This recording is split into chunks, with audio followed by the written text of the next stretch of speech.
And we're on. Hi, everyone. Welcome to episode 3 of the Accessible AAC pod/videocast. We are here and we have a very special guest with us tonight. We have Chris Bugaj, who you might know from Twitter and all sorts of places on the internet and all sorts of great information sharing. Hi, Chris. Hey, how's it going? Thanks for having me here. Thanks for joining us. And I'm Shaun, and this is Tanya. Hi, Tanya. How are you doing? I'm doing all right. How about you? Good. It's been a long day, but I'm excited for this. Me too. Yeah, I'm really excited to have Chris here. Gonna let you take over today, Chris. I've been looking forward to it all day. That makes two, one of Three. us, three of us, three of us. Three. No, we are very excited for this one.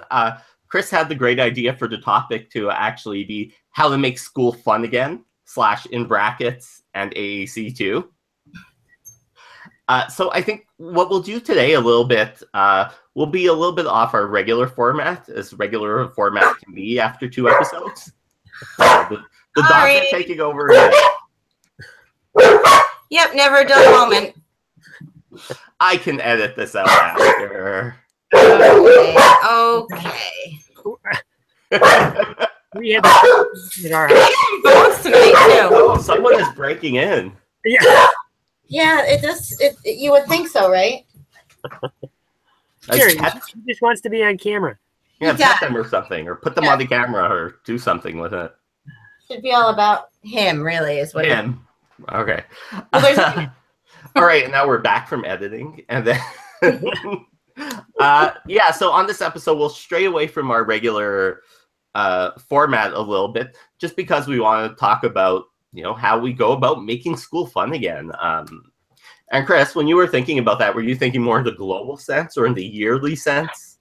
Well, both, really. I mean, I've had this revelation once. Maybe it's best to start like with a story, right? Yes, please. So I was at a middle school. So first I should say what I do. I work in assistive technology in a public school system, and I get called in to help with, when there's some sort of difficulty. A student has an IEP goal, and that goal is not going as swimmingly as the IEP team would like, and so they call me in to kind of brainstorm what we can do about that and help coach them through the process of figuring out some sort of strategy. And oftentimes that is because there's some sort of communication breakdown or difficulty, or we're not even sure where we're going with communication, And so I was in this middle school, and the situation was that we were working with a 6th grader. Middle school here starts in 6th grade.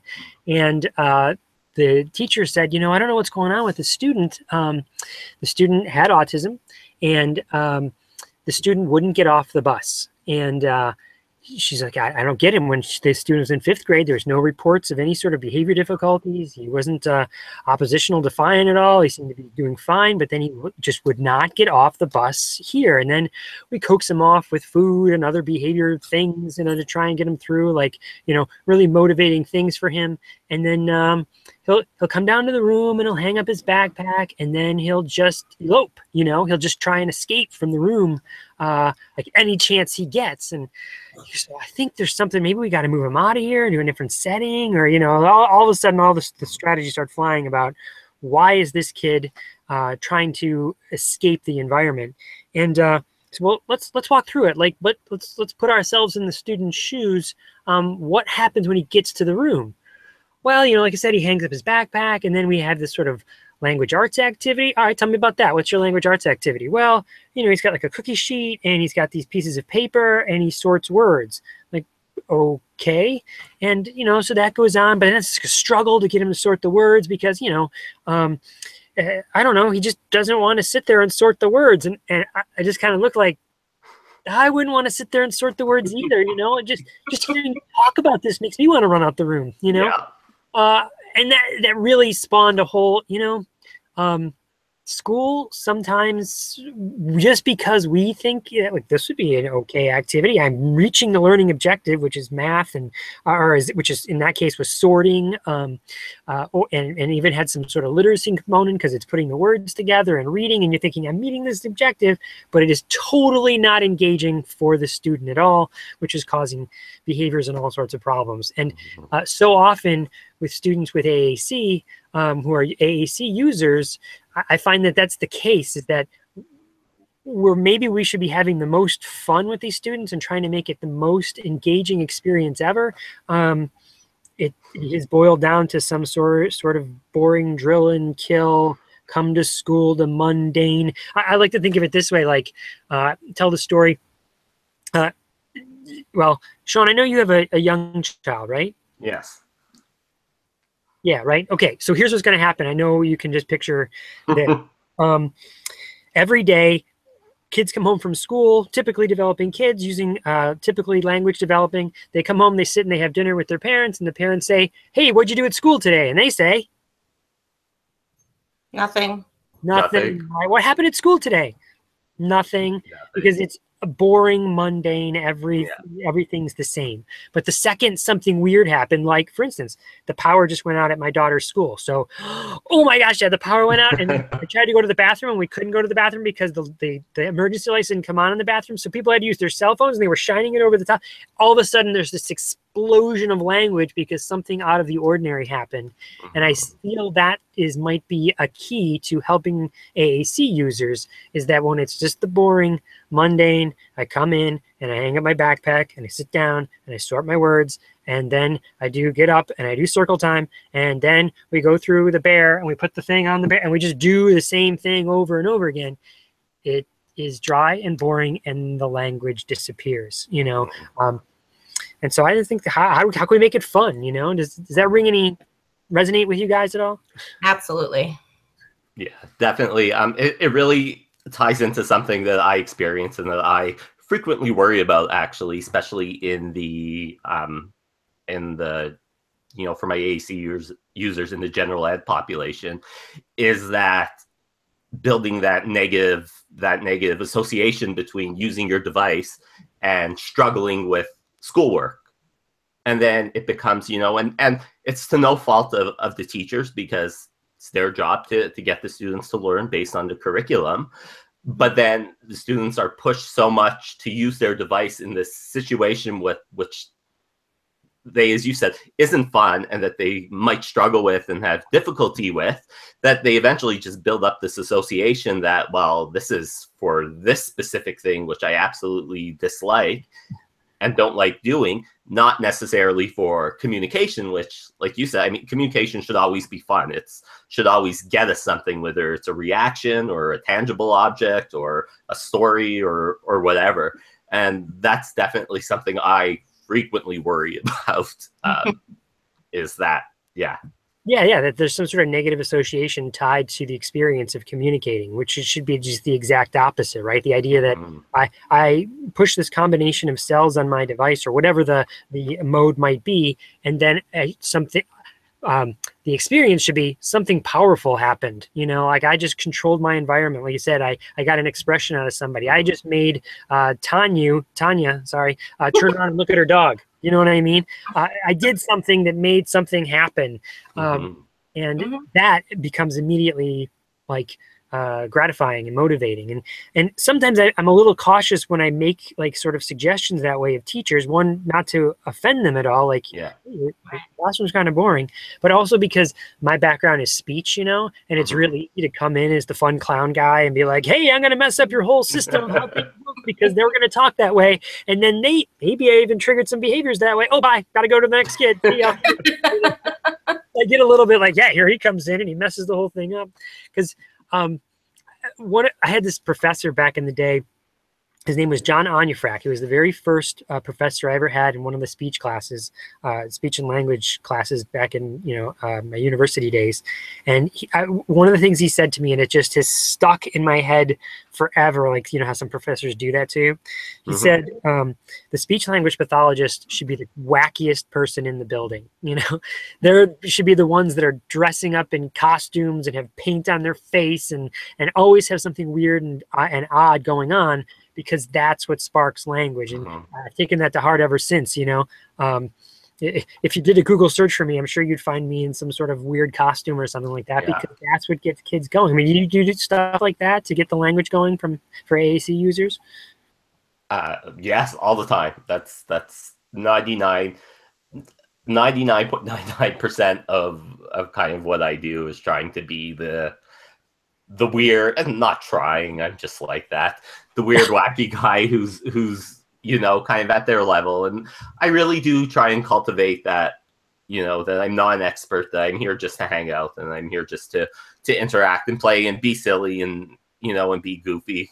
2 days ago, I was a student was very much into my shoes, so I took off both my shoes at the hesitation of the staff in the class, and we were playing with my shoes, and we were throwing my shoes and poor kid, petting my shoes and doing all sorts of things with my shoes, because that's what they were into, but that's what elicited a reaction and got me an interaction with the kid where nothing else was working.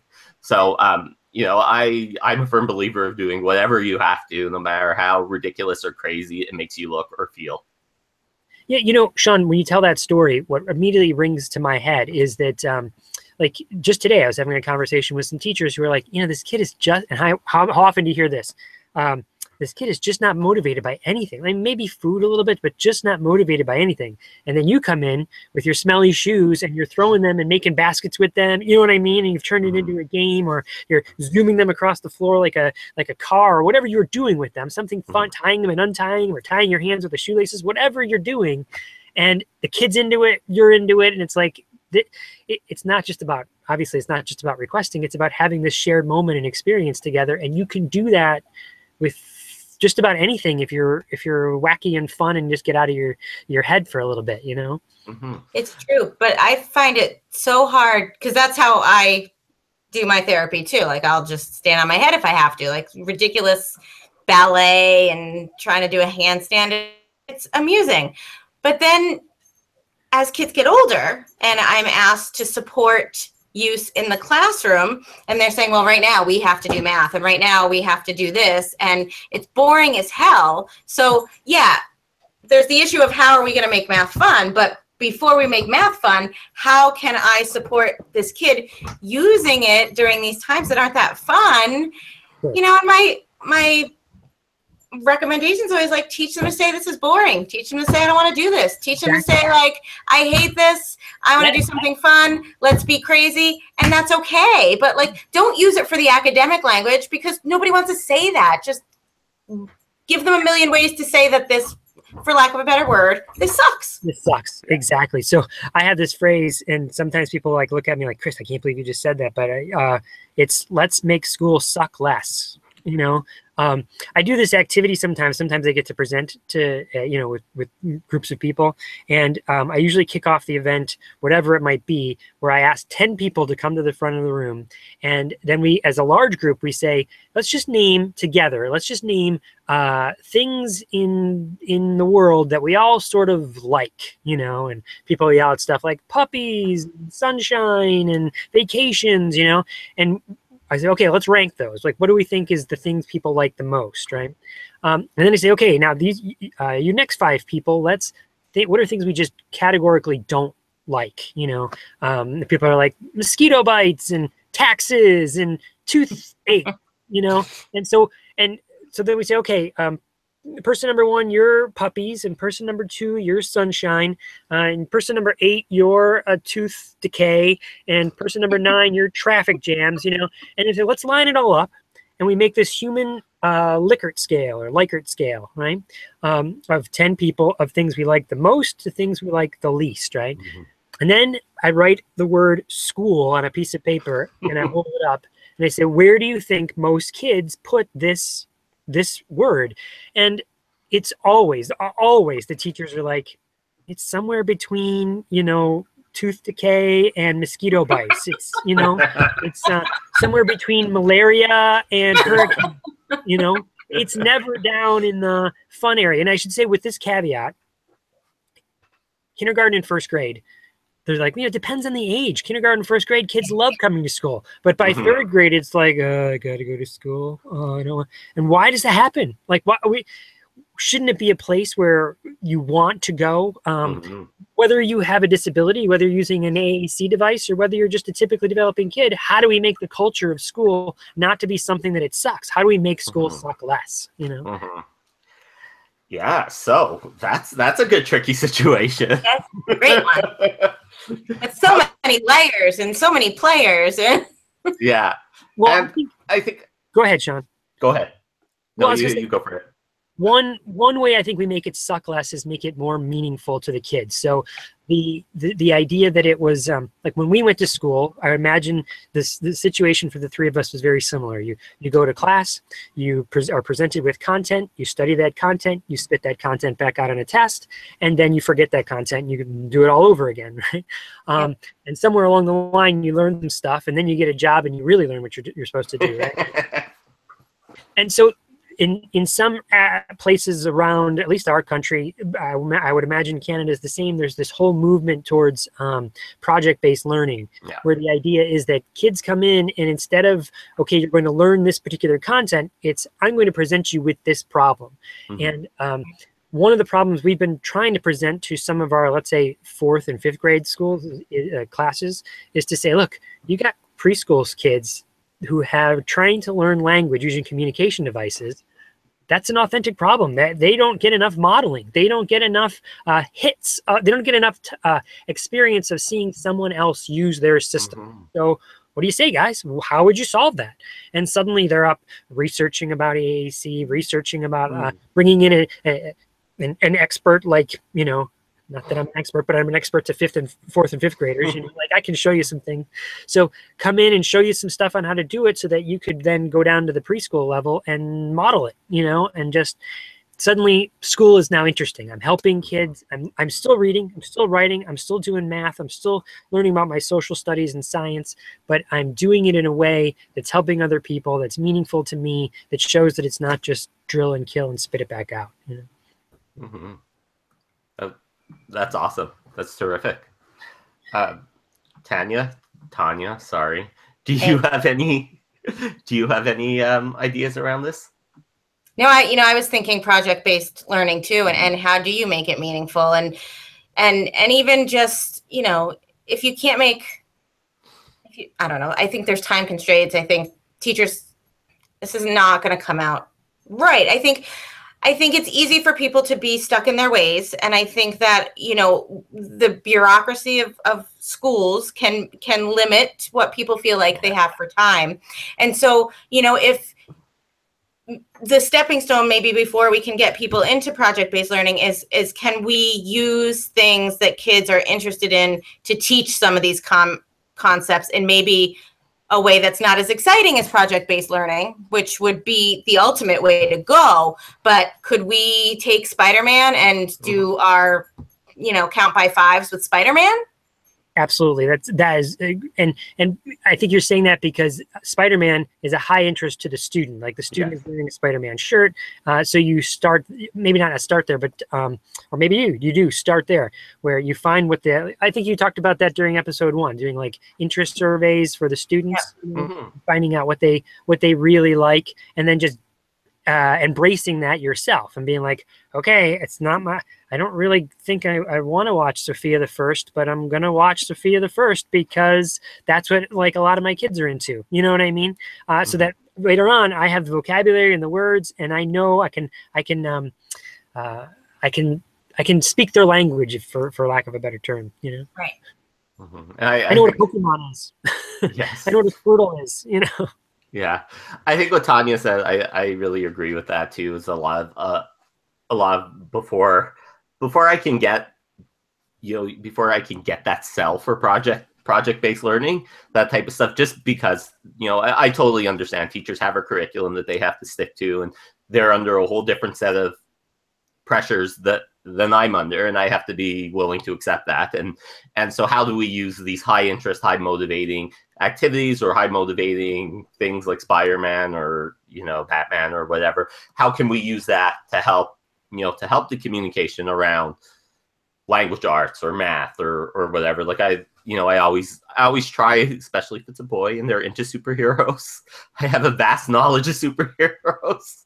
A little too much, so you know. Yes, I know. Well, whatever, it helps. But you I'm know, just kidding.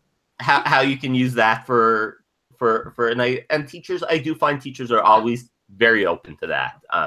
You know, because they're struggling with these students. They're struggling how to involve them and get them to do the work that they want them to do. So they're always open, at least in my experience anyway, to, you know, any little help and suggestions that you can give them.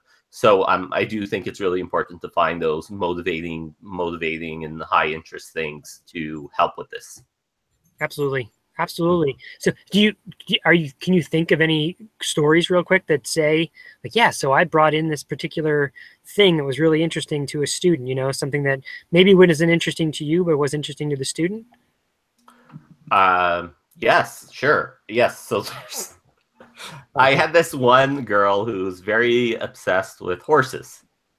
And I know nothing about but like super detailed, like knew, you know, I know of Arabian horses, but she knew like 40 or 50 or 60 different kinds of horses, like that. So I, you know, having this knowledge, I went home and did some research, Googled about, you know, some different horses.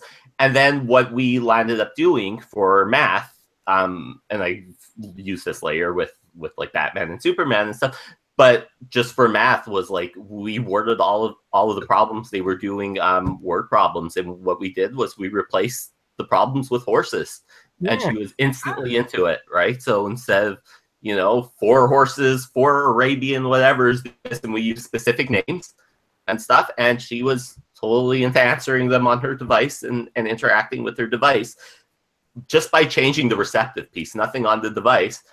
But that's what got her into it. Totally making it high interest for her. Yeah. Yeah, that's awesome. Yeah, and you know, off topic, but on topic, but you guys I'm sure are a little bit familiar with stuttering. I work with, you know, a lot of kids who stutter and who have disfluencies and stuff, and I'll often use, you know, we often use, especially again if they're into heroes, or actually princesses. Like I had one not long ago that we use for bumpy speech. We use Ursula's speech and Ariel's speech for the smooth speech and stuff like that. So I'll often use Batman and Joker and stuff like that. So it's, again, you know, what they're into is where you want to try and go as much as possible. Absolutely. Making it fun for them, again, because it's what they enjoy. What about games? Do you, obviously speech therapists play games, but then like in the class at all, do you have any that your go-to things? Caribou. Cranium Caribou. All things. I mean, you can do so much with Cranium Caribou. Change the cards, make the cards be whatever you're working on. Hide things that are not the balls in there. So now you're finding the wrong thing. Change the treasure. So you don't know what the treasure is going to be this week. And that, you know, just those little changes, just grab them right in and you can get them talking about whatever it is that's on those little squares, because you need to see what's hiding in here today. And you can put core vocab on the squares. And I've never done that, but that's a good idea. Yeah, you can put anything, and that you can make it math. And in the meantime, because you can make your own cards, you can also put things that are of high interest to the kids on the cards. Yeah. So, you know, maybe Belle has a picture of have if you're working on core vocabulary. You know, maybe you're working on letter sounds and use those princesses and find the princess that starts with B, you know, for Belle. But at the same time, it's a mystery what's in that Caribou box. Yes, that question of, you know, figuring out the riddle. What is it? Yeah, totally. We've done a lot of like I'm a big fan of like scavenger hunts and hiding things around and having the sense of discovery that way. Of okay, there's 10 things hidden around here. Can we find them? And then, you know, there it is, there it is, there it is, there it is, you know, that kind of thing. Or, you know, obviously position prepositions when you hide things around the room, questions like that. And then something else I find that really works for a lot of kids is the idea of making something that you are then going to give to somebody else. So the idea of not just playing a game, but let's make a game and then I'm going to give it to someone else. Let's make a book that we're going to give to somebody else. Again, it's a little bit at that, these students get to do project-based learning too. You know, I'm going to make something. Here's a problem. I need a game to play with my fourth graders. Let's make this game for them, you know, that sort of thing. Or I know some other kids in another school that need a game. Let's go. And then, you know, take a picture of them playing it, and suddenly you're doing something that's actually contributing to society, not just some mundane task of moving the words from here to there, you know. Yeah, and especially when you can you know, when you could again integrate that into the curriculum. I don't know if you guys have seen I don't know, I don't even remember where I got mine, but they have like these die, like 6-sided die, and they have little pouches in them, and you could put like cards or things in them. So I've like frequently used those for math suggested for math problems has been a good one, but even use those to teach like layouts on the buttons and things like that for more AAC stuff. But just the kids love to be able to throw them, and then, you know, if you throw 2, you answer that math problem, or you throw 2 and you find what the buttons are, things like that. I love using those. Absolutely. All of that stuff makes kids want to get off the bus, right? Yeah. It makes them want to come back to school. And it makes them want to be like, when the snow comes, like you have snow up there in Canada sometimes. Oh, yeah. That, you know, hey, we get snow days too. And it's like, yeah, well, everyone's happy when there's a snow day because you don't have to go to that awful place that you hate so much, you know? But what if we could flip that on its ear?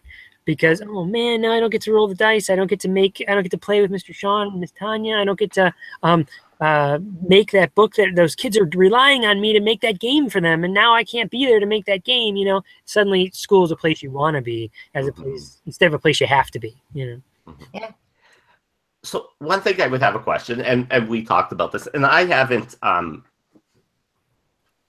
felt a ton of this, but I definitely hear about it happening, is pushback on this sort of thing. I'm just curious, Chris, if that's something, as the guy who, you know, I like to think of you as the fixer, you know, if anyone's seen Pulp Fiction, the guy from Pulp Fiction, right? You're the fixer, you're the one who fixes the problem. I'm the Harvey Keitel. Yeah, but in terms of like pushback, whether it be from administration, it doesn't have to be from teachers, it could be people you're consulting with or whoever, you know, how you go about that situation when it's something that, I'm sure it's something that's probably happened to you with someone who does this a lot. Yeah, I think there are a couple strategies you can use. One is that you have, we love it. I mean, we live in a amazing time where you have the almost the entire breadth of the human knowledge at your fingertips, right? So you can go and find the research that shows about sabotage and some of the other strategies of making it fun, right? Just today, we have created a resource for all the other people out there, if they can find it, to go show the reluctant administrator, look, here are 3 people. Here's 2 people that have taken up their own time to do a podcast called Accessible AAC. And there's 3 of them talking about how they make it work in their different environments. Why don't we do that too? You know what I mean? And this is not some sort of novel idea that I'm having that I just think in my own little world, wherever I am. Like I'm the speech therapist in northern Maine someplace, and I just came up with the idea of making school fun. Here's this entire podcast of them talking about it, right? And that's just one of other resources I can find. So you have research to back it up. You have the anecdotal people like us talking about it to provide evidence to people. And then you can just say, like, where would you rather be? Where you're someplace that you're forced, just put yourself in the shoes. Do you like it when you someone comes and tells you have to do it this way and it's a boring, mundane task, or do you like to be empowered and engaged in what you're doing? So why couldn't we do that for the students? So I think those are 3 strategies that help anybody, you know, sell it to the reluctant, like, yeah, but I got to make sure it's this boring activity. Tanya, do you have anything to add to that? Because I don't. No, I don't. I just think your dog does. Yeah. See, they always have something to say. So here's another part for you to edit. Yay. Yep. Yep. Husband's traveling. He's no use right now to, reel them in. Sorry. That's okay.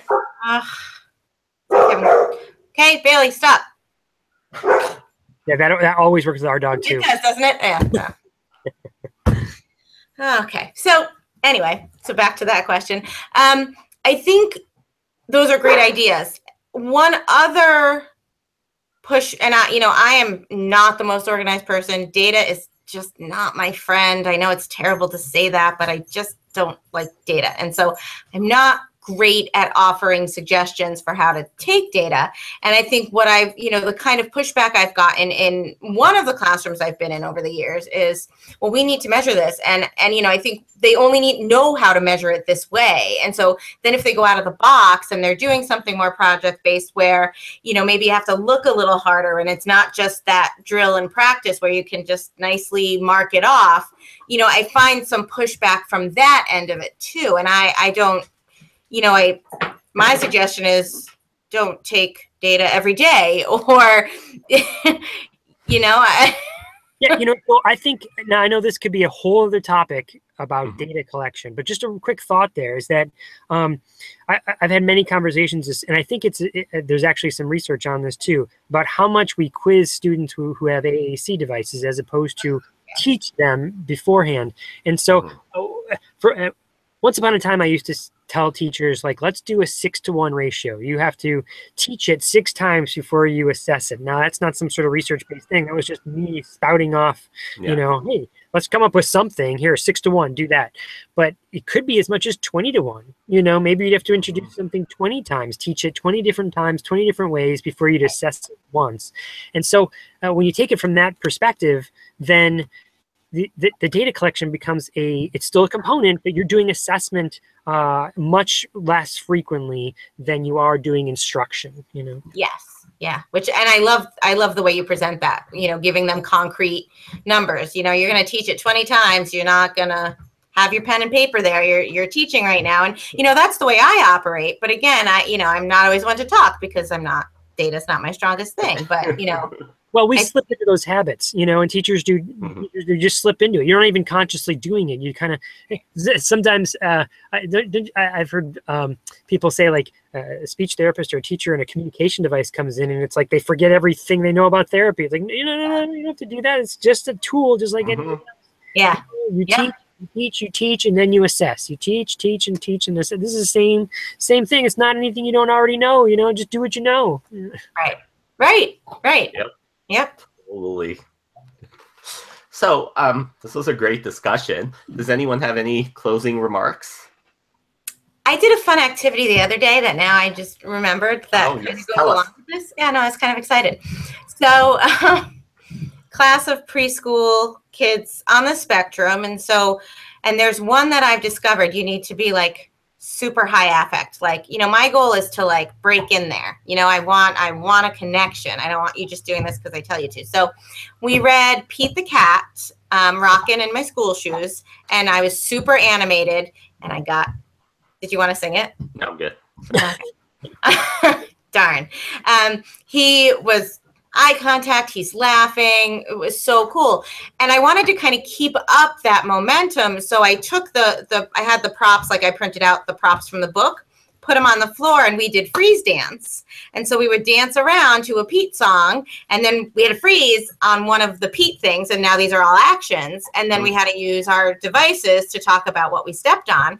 And what was very cool is this kid who can be hard to get to, as we are doing this freeze dance and, landing on things, starts singing, "I love my school shoes." And it was the coolest thing because we got in, but it was movement and it was affect and it was exciting and it was, I wasn't testing, like, we pick it up. What's Pete doing? I'm going to help you find it. I'm not testing you to make sure you can find it. We're just talking about this. Yes. And they got really into it. That's so awesome. That's so terrific. awesome. Kind of excited. That's amazing. That's great. All right. So, Chris, thank you so much for joining us. You're welcome. I did have one final thought too. Yes, Shaun. sorry. No, that's okay. That is that I think it's okay to give permission to parents to be the wacky fun people as well, and siblings. I think most of what we talked about today is stuff teachers and therapists can do in school, but communication goes all day long.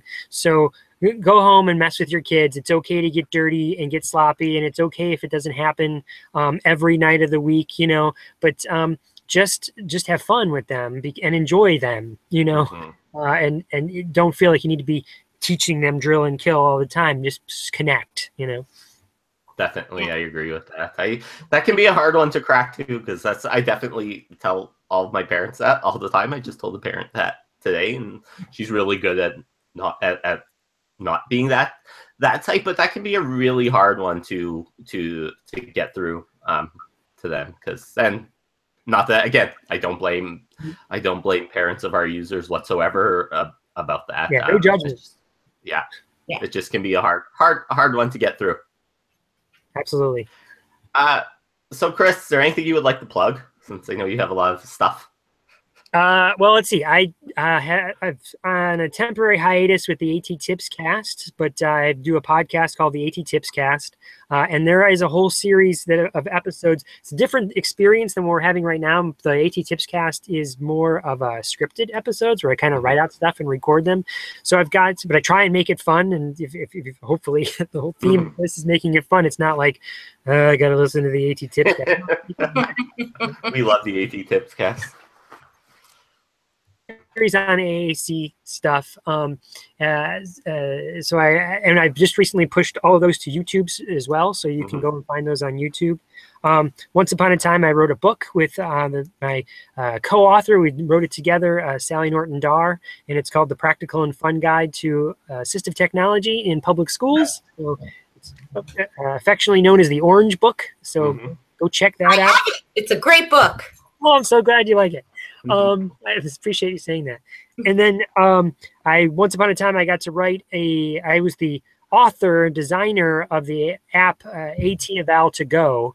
And then Smarty Ears is the company that, they work with the coders and they put it together and it's out in the App Store. So those are a couple things that you can find me and do. Oh, one more fun. The fun, speaking of the fun.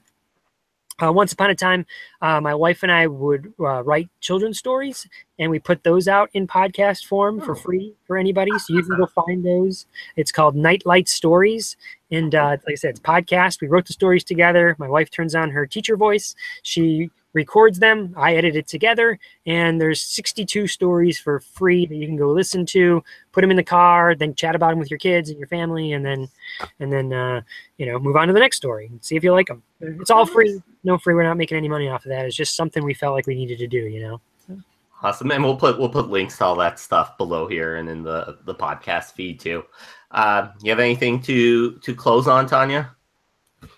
I do not. This was great, Chris. I'm so excited you could join us. This was such a fun conversation. So many good ideas, and I appreciate you being here. Well, thank you so much for having me. I'm a big fan and advocate, and I feel like you're filling a void in the ether out there. There isn't a podcast, as far as I know of, that is exclusive to AAC, and so you're really providing something that has been much needed and necessary. There hasn't been a live show like this explicit to AAC, and so I really appreciate your time. And I think as you keep up with it, it's just going to continue to grow in popularity. I know I'm touting it all the time, so please keep up the good work. Thank you very much. And on that lovely note, we'll see you guys next time. See you next